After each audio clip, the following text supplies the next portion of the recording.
semuanya, perkenalkan nama saya Stephanie Kointo. Dan saya Laura Gunawan. Dan kami dari Sekolah IPK BSD.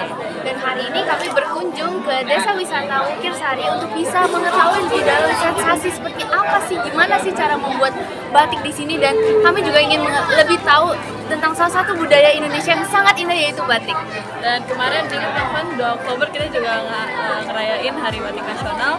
Untuk kesannya sendiri seru banget di sini, bisa ngerasain prosesnya membatik, bisa tahu caranya membuat karya-karya yang merepresentasikan Indonesia sungguh indah.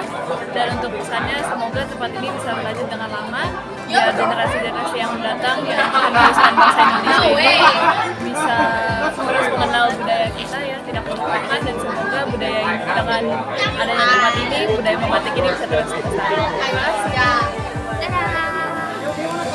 Semoga tempat ini bisa terus mengenalkan budaya ke anak-anak yang akan melanjutkan generasi kita, dan semoga bisa terus mengenal budaya kita agar budaya membatik ini lestari.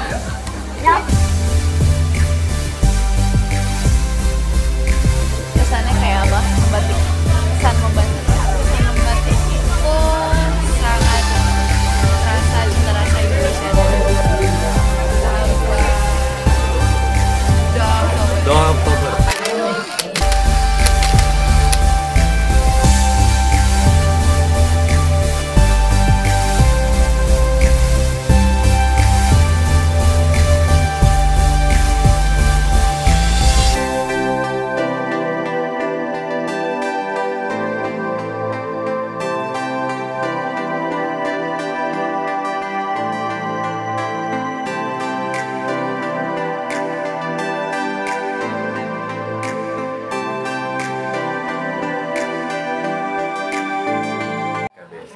Nah, hari ini kita lagi ada kegiatan field trip ke tempat ini, yaitu Kampung Batik Tulis ya. Nah, kita kesini selain dari acara field trip kita juga belajar untuk melestarikan budaya. Salah satunya ada batik yang jadi salah satu ikon terbesar Indonesia gitu ya, sering dipakai sehari-hari, dan bahkan kita juga di sekolah kita mungkin ada acara-acara yang mengharuskan kita untuk menggunakan batik gitu. Cuma kita nggak pernah benar-benar sadar proses dari batik itu sendiri yang menjadi filosofi terdalamnya, dan perbedaan dari kayak motif-motif yang ada. Jadi dari perjalanan kita di sini kita belajar untuk mengapresiasi proses jadinya batik, apa yang kita pakai sehari-hari gitu ya, terutama itu menjadi salah satu ya tadi ikon terbesar negara Indonesia yang patut kita banggakan. Jadi lewat kedatangan kita di sini Sekolah IPK BSD, kami belajar banyak sekali melalui ibu-ibu yang membantu dan juga dari fasilitator yang ada, untuk sekali lagi sangat-sangat menghargai budaya Indonesia yang udah kental banget dan dalam banget gitu ya. Kayak tadi kita sempat diceritain di sana gimana sih bisa jadi Kampung Batik Tulis Giriloyo ini gitu kan, dari yang sampai ada hubungannya ke makam raja-raja gitu. Jadi sebenarnya emang maknanya itu dalam banget gitu, banyak budaya Indonesia yang maknanya dalam banget, kita nggak sadar aja, dan harus datang ke tempat-tempat kayak gini justru yang makanya aku dan teman-teman juga bersyukur kalau misalkan kita bisa dapat kesempatan untuk datang ke sini dan menikmati proses batik tulis walaupun kadang-kadang kena panas dikit.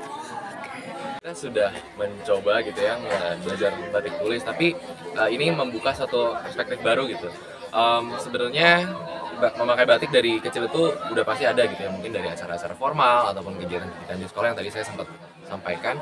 Cuma benar-benar duduk mendengarkan ibu-ibu ini bercerita sambil kita ngelakuin batik tulis itu juga membuat saya ada concern sedikit, mungkin bukan khawatir ya, cuma kayak ada perlunya untuk kita sebagai anak-anak muda Indonesia yang akan melanjutkan gimana cara kita untuk bukan menolak budaya luar, tapi maksudnya gimana cara kita juga melestarikan budaya dalam gitu yang sangat keren, sangat cantik juga.